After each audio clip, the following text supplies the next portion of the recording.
दोस्तों मेरे पास जो पेड सब्सक्राइबर है जिन्होंने पेड सर्विस लिया है मेरा, उनका जो कॉमन क्वेरी था वो ये था, सर मेरा जो पर्सनल लोन डिफ़ॉल्ट हो गया तो क्या उस सिनारियो में मेरा जो प्रॉपर्टी है या फिर घर का जो सामान है क्या वो बैंक लेके उसको बेच सकता है। और ये इशू जो है काफ़ी लोगों का है, और जिन लोगों का पर्सनल लोन लेके डिफ़ॉल्ट हो गया तो उनके पास काफ़ी बार जो है रिकवरी एजेंट के द्वारा ये धमकी दिया जाता है, सर पेमेंट करिए नहीं तो आपका घर का जो भी सामान है या फिर जो भी आपका प्रॉपर्टी है वो हम जो है उठा लेके जाएंगे, बेच देंगे वगैरह वगैरह। तो यहाँ पे इस वीडियो के माध्यम से मैं आपको सूचित करना चाहूँगा कि एक्चुअल में क्या प्रोसेस है, क्या सिनारियो है, क्या बाकी में पर्सनल लोन डिफ़ॉल्ट करने में आपका कोई भी प्रॉपर्टी हो या फिर सामान हो, क्या उसको बैंक रिकवर करके बेच सकता है। इस वीडियो में उसी के बारे में एक्सप्लेन करूँगा। सो अगर आपका भी कोई लोन वगैरह चल रहा है और डिफ़ॉल्ट हो चुका है या फिर होने वाला है तो ये वीडियो बहुत इंपॉर्टेंट होने वाला है। सो दोस्तों मैं हूँ हसन, आप देख रहे हैं you need to know. Video में आगे जाने से पहले आपसे रिक्वेस्ट करूँगा, चैनल में नए हो ऐसे ही वीडियो फर्दर देखने के लिए चैनल को सब्सक्राइब कर लीजिए। तो बताना चाहूँगा मेरा जो गला है थोड़ा ख़राब है ड्यू टू हेल्थ इशू, तो उसको थोड़ा जो है एडजस्ट कर लीजिएगा। तो चलिए दोस्तों बात करते हैं मेन टॉपिक को। दोस्तों देखिए, पर्सनल लोन जो होता है उसका मेन जो कैटेगरी होता है वो अनसिक्योर लोन होता है। मतलब उसमें बैंक के पास कोई भी मॉर्गेज या फिर सिक्योरिटी अमाउंट नहीं रहता। बेसिकली जब भी कोई होम लोन वगैरह या फिर कार लोन वगैरह लेते हैं तो बैंक के पास उसका पूरा जो है प्रॉपर्टी का कागज रहता है या फिर उस एसेट का जो है कागज रहता है, और फाइनेंस जो मतलब बैंक फाइनेंस करते हैं उसके नाम पे रहता है।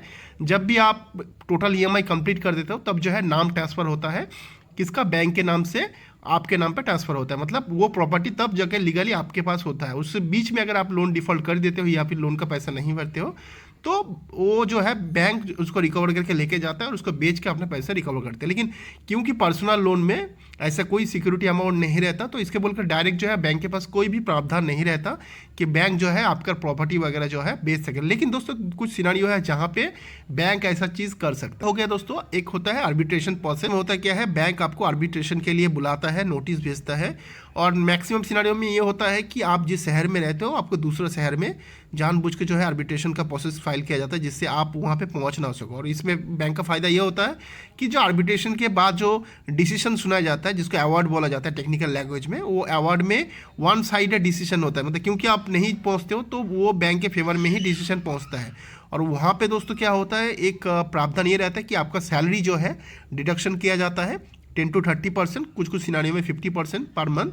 और जिन लोग सैलरी नहीं पर्सन है जो कि बिजनेस करते हैं या फिर कोई पर्सनल काम करते हैं तो उनके लिए क्या करते हैं, एक प्रावधान होता है कि उनका जो मूवेबल प्रॉपर्टी है, अब मूवेबल प्रॉपर्टी मतलब ये नहीं हुआ कि आपका घर हो गया, आपका ज़मीन हो गया, नहीं, जो चीज़ को मूव किया जा सकता है, जैसे होगी आपका घर में कोई गाड़ी है, कार है, या फिर कोई टीवी है, फ्रिज है, जो भी मतलब जिस चीज़ को सामान को जो महंगे है मूव किया जा सकता है, वैसा जो प्रॉपर्टी है उसको बैंक जो है अटैच्ड कर सकता है। अटैच मतलब ये नहीं होता कि वो लेके जाके तुरंत बेच के पैसा रिकवर।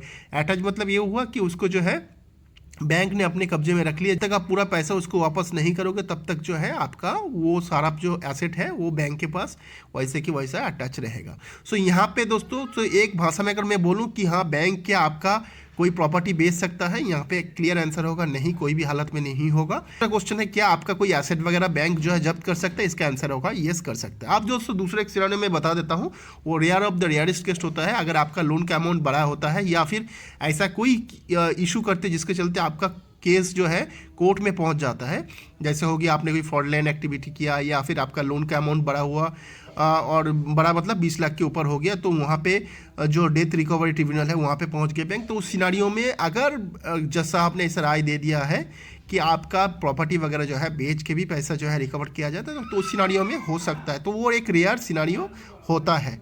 सो आई होप दोस्तों अभी आपको क्लियर हो गया। तो अगर कोई भी आपको रिकवरी एजेंट धमकी दे रहा है, डरा रहा है ऐसा बोल के कि आपका पूरा टीवी वीवी उठा के लेके बेच दूंगा हम लोग, तो ऐसा दोस्तों कोई भी रूल्स नहीं है आरबीआई का गाइडलाइन में। आई होप दोस्तों आपको वीडियो पसंद आया होगा।